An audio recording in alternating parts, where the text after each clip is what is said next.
So we've mentioned a couple times they're trying to improve to 12-0 this season, being the Cavs. First time they'll play against the Bulls. Cavs currently lead the NBA in offensive rating at 122.0 points. Points per game, 122.7. True shooting percentage, 63.8. Field goal percentage, 52.8. Three-point efficiency, which we mentioned, 42.2%. And they're still top 10 defensively. So they've managed to upswing things offensively while keeping a defensive intensity and identity.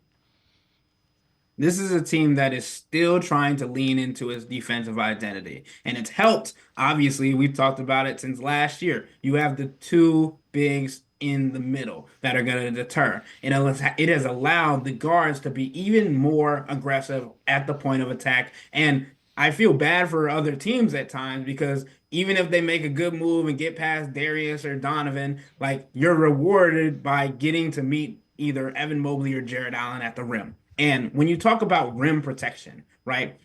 Evan Mobley has averaged 8.1 defense at the rim to start the season per game. That field goal percentage for guys going up against him at the rim, 55.1%, which is not where you want to be. I believe that is third lowest in the NBA. And then you talk about creating those things into offense, defense to offense. Donovan Mitchell, Darius Garland being to use their IQ and getting into the passing lane and then creating offense like we talked about at the early shot clock attempts. We've seen a lot of guys that have been running to the corners, running to get to their spots, and either creating shots in the corners or even just walk up threes with Darius Garland or Donovan Mitchell bringing the ball up the floor. All right, so this is from NBA.com, NBA Power Rankings. Obviously, at 11-0, they have the Cavs number one ahead of the Warriors, who are 8-2, and the Thunder, who are also 8-2. Cavs offensive rating, talked about it a couple times, 122.0, that's first. Defensive rating, 109.9, they're top 10, they're ninth. Net rating, plus 12.1, is second. There are so many analytical metrics that say they're playing better than anybody. And again, if you're that high offensively and you're a top 10 team defensively, that usually means you're going deep into the playoffs.